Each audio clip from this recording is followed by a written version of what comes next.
What's up, TFA Fam? On today's show, we're going to be talking about zero RB draft strategy and some players you should be targeting to win that championship. And we're going to talk about that right now. What's going on, everybody? Hope you are doing well. Going to be talking to you guys about zero RB strategies. Is it viable? How would you approach it in the 2020 draft, especially with all of the running backs that are flying up draft boards? Just to give a quick background on what the zero RB strategy entails. What does it mean? Depending on who you talk to, everyone's going to have a slightly different definition or their take on it. But for our purposes tonight, we're going to go to the original zero RB strategy, and that was developed and brought to popularity by Sean Siegel of RotoViz. He was the one who really brought it to the forefront when he was using it with success in high stake leagues.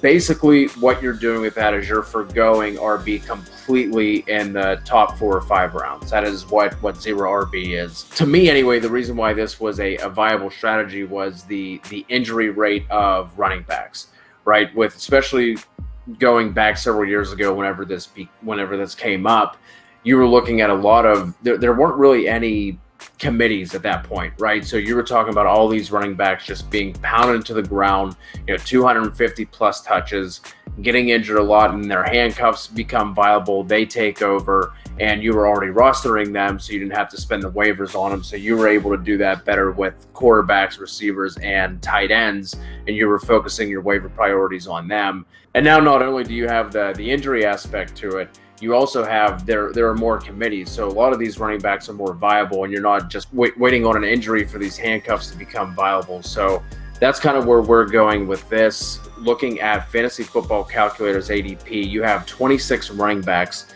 that are going in the first 4 rounds and only 19 wide receivers in the first 4 rounds. Kev, I'll give you a chance here to talk. Let me know what your thoughts are on the strategy. Would you use it this year, and just kind of your overall thoughts on zero RB? Well, I think like with anything that you have to adjust with time, right? When the strategy first came out, it was kind of revolutionary a little bit on the whole entire strategy, because for many years, the typical strategy for fantasy football was you take running backs early. Most leagues were playing in standard formats where people were still drafting quarterbacks super early. We've changed dramatically since all that time, right? We have late round quarterback now. That's kind of like the standard is what everybody understands, or most understand. You have running backs that should be going later and later, but they're not. And with now pretty much everybody playing PPR. Now, last year was a different beast, right? So if you look at last year, I think it was 66% of the running backs that were drafted in the top 24 all hit, or all were or had a successful hit rate, which was very odd. That was much higher than what you typically would see. Normally, it's around that 50% mark. And so I think for some people, it's really messed up people's mindset on towards this whole entire thing, because last year we saw a lot of wide receivers actually get hurt, whether it was Devontae Adams, Tyreek Hill, Juju Smith-Schuster didn't pan out. Antonio Brown obviously went crazy, right? And there's been a couple other guys. Adam Thielen was another guy who got hurt. Like when the running back position last year, we just didn't really see any big injuries for the most part. Most everybody stayed healthy.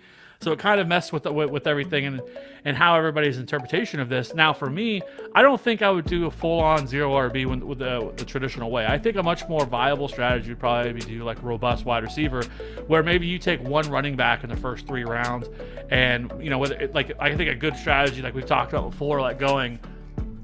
If you had the first overall pick, or you grab one of those top 4 running backs, Saquon, Zeke, whether it's Dalvin Cook or whomever, McCaffrey, you take one of them first, and then at the 2-3 turn, go Allen Robinson and Chris Godwin if he's on the board, or something like that, and then continue hammering wide receiver, because really once you get past that first round really of running backs, you really have a lot of question marks on a lot of these running backs. And to be honest, 26 running backs going in the first 4 rounds is a little bit ridiculous in my opinion. It's gonna be turned into a massive minefield for the running back position, where if over time, like if you look over a much larger sample size for wide receivers, you find that wide receiver hit rate stabilizes much more than running back does once you get past the first couple of rounds. And so it's much easier to predict. So for me, I would much rather slam wide receiver probably for the next 3 or 4 rounds, and then kind of start looking at a running back after that.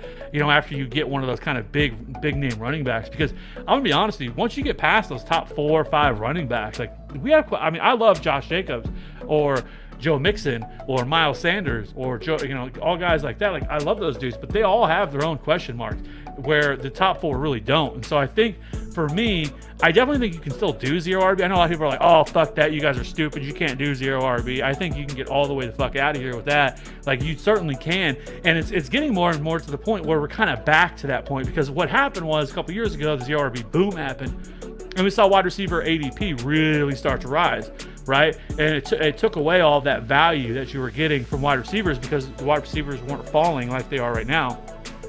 Now we're back to that point where everybody wants to go running backs, and everybody will say, oh, well, you have to take a running back with your first 2 picks. You have to take a running back with your first 2 picks, or your first 2 or 3 picks. And that is ridiculous, because you are running straight head first into a minefield, because your chances of hitting a mine is much higher at those positions, especially once you get past, like I said, that first round, the second, third, fourth, fifth rounds of running backs.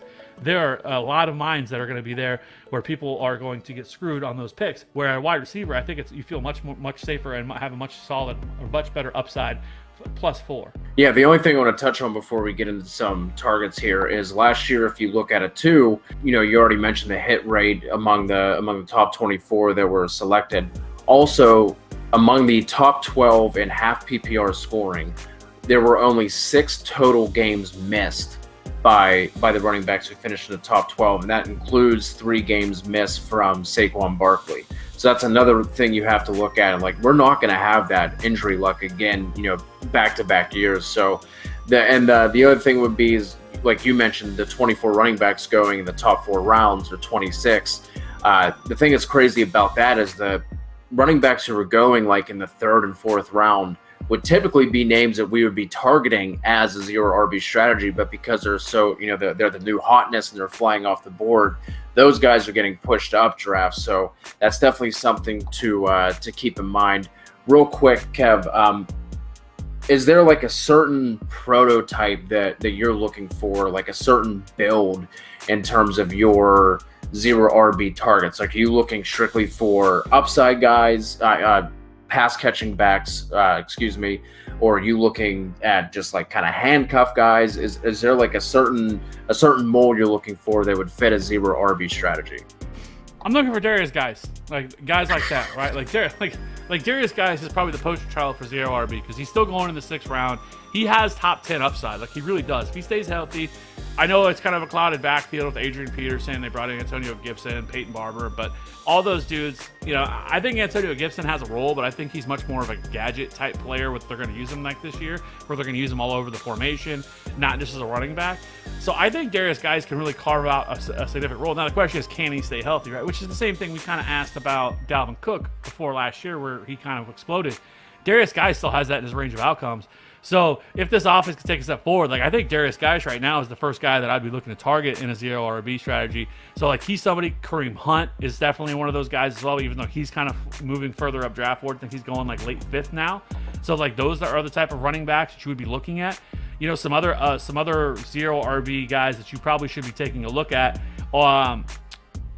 Mark Ingram is certainly in that range of outcome type of player. DeAndre Swift, J.K. Dobbins, Keyshawn Vaughn is starting to slip further and further down drafts. Matt Breida, Tevin Coleman. Obviously, we have the big handcuff guys like Alexander Madison, Tony Pollard, those guys, Chase Edmonds, Duke Johnson. If something happens to the incumbent starter, like those guys immediately step in and probably are your RB, or are immediate, probably RB1s, a low end RB2, something like that. So with all those things considered, like, that's what you're looking for. You're looking for straight upside, because you're looking to hit a home run, because typically you're looking to work the waiver wire. Hopefully you hit on if you can even hit on one running back, if you go full 0 RB, and then you just kind of work that waiver wire. Because typically, like I said, like last year, we didn't see any injuries, so we really didn't have any opportunity to really find any running backs. There was a couple that happened, but for the most part, it really wasn't. But in typical years, you have that 2 or 3 guys that kind of get hurt, where like you have the D'Angelo Williams that kind of explodes late in the year and wins you a championship. There's examples. Zach Stacy, I remember he won me a championship back in the day whenever he took over as the lead back. There's the other one in the Saints. I can never, his name always escapes me. Pierre Thomas? No. He can't. There's the dude that got hurt, played for the Cardinals. He got hurt. Was out of the league for a couple of years, and he came back and had those 3 like monster seasons, or those a couple like 2 or 3 monster games at the end. I don't remember it. But anyways, those are the type of guys you should be looking for. You're looking to hit home runs. That's all you're looking for. You're looking for a high risk, high reward type running backs whenever you're pulling the strategy, right? Like I said, that's why I feel like robust wide receiver is probably a much better way to go. So basically, the way I would do it is I would take that one running back, and then I would probably go wide receiver for the next 3 to 5 picks, right? And just hammer out wide receiver. And then the rest of the draft, at the very end of the draft, I got my quarterback, my tight end, and it's in a standard single quarterback league. And the rest of my draft is all running back. I'm just hammering running back one after another, after another, after another, of all high upside running backs. Yeah, I agree. I'd be looking at that modified, 1 RB approach or anchor RB, whatever you want to call it. I don't know if I would have the cojones to go strictly 0 RB. But for me, the guys I'd be looking for in that range would be guys who I believe will have a role early on. And then if something, whether it's an injury or they just straight up beat out the rest of the guys in their committee, those are the guys I'd be targeting. So I'm looking at guys like Cam Akers, who's going at 507 right now, DeAndre Swift, who's the next running back being taken. They're going 28 and 29 respectively. And those are both rookies who I think they're going to have a role early on, but I also believe that they can just straight up beat out the rest of their competition. Obviously, Henderson and Malcolm Brown with the Rams. I think Akers could take over that backfield. He can easily have 60% plus of the touches. Same thing with Swift and Kerryon Johnson. The Geis call, I really like that. Is like you said, if he can stay healthy, he has RB1 upside. FF Calculator has him currently at 6'10 as RB31. Some other guys I like, James White at 705, especially now with Cam being added there. I still don't know what that offense is going to necessarily look like. We saw what happened last year with Sony Michel. He had the overwhelming majority of those touches, obviously didn't do too much with them. James White is somebody I can see, again, has that PPR upside. And is he ever going to get 18 carries a game? No, but if he gets you, let's say 6 targets, and then he can add a handful of catches as well, that's going to be really valuable, especially in the full PPR formats. And then you're talking about guys that we've talked about before, your Matt Breidas. Again, PPR, like he's going to be the pass catching back over Jordan Howard. And then if something happens to Howard, or let's face it, that Dolphins team is not going to be good, no matter how many the improvements they made to the defense, to the offensive side as well. They're still going to be trailing in games. So Breida can function in that way as well. And then obviously your handcuffs, your Madisons, and like Latavius Murray is another guy, we've talked about him on the podcast before. Chase Edmonds going at 1106 at RB51. I know you love Kenyon Drake, but I think Chase Edmonds can also have a role here as well. Is there anybody else that you want to touch on before we get out of here? Any other thoughts you want to spit? Tim Hightower was the name. That's the name I was searching for. I had to go look it up. It would bother me if I didn't.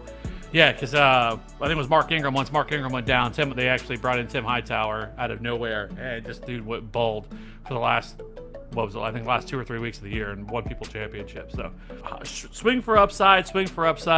Don't listen to people that try to tell you that you can outrun a 0 RB, or more importantly, robust wide receiver, because I think that is probably the best strategy to go with. I think it's the best strategy to go with at all this year, of all of them this year, because I think that you're getting the best value from doing so. You avoid some of those misses that you're going to run into of the running back position, especially once you get into those RB2 range, RB3s. There's much more of a volatility there than there is at the wide receiver position. So, don't be cookie cutter. Obviously, every league is different. You're going to have to follow whatever your draft strategy is. Understand your league and how your league mates draft to be able to pull some of this stuff off, because if a lot of people still are drafting running backs really, really early and are avoiding the wide receiver position, swoop in and grab those wide receivers where you can finish out with a Michael Thomas and a Julio Jones, and grab Leonard Fournette, and then go grab Allen Robinson and whatever, so regardless, just put your nuts on the table and get out there and do it and win some championships, because that's what we're trying to do, is win some championships. Yeah, absolutely. And if anyone's telling you this strategy can't work, literally what it comes down to is selecting the best players in that year, right? Like all these can work. If you hit on some of these zero RBs and you hit on your wide receivers, guess what? The zero RB strategy can work. So it all just like as much as we Yeah, you can even say, well, no, but you can even say that like it was last year, right? Like if you were to take Kenyon Drake for would have been a good example last year, who's somebody who the first part of the season really wasn't very good, and then really exploded in the second half of the year once he was traded to the Cardinals, stuff like that. Like even last year, like you could make a case for zero RB that would have worked last year. Like every year, there's a way it can work. It's not as sexy, and some of it's a little bit more luck on hitting on some of this stuff. But to say that you can't run the strategy, I think is ridiculous. let us know what you guys think about the zero RB strategy. Are you using it? Are you not? Did you have any luck? And who your targets are? So we thank you guys as always for checking us out, and swing by and check us out next time.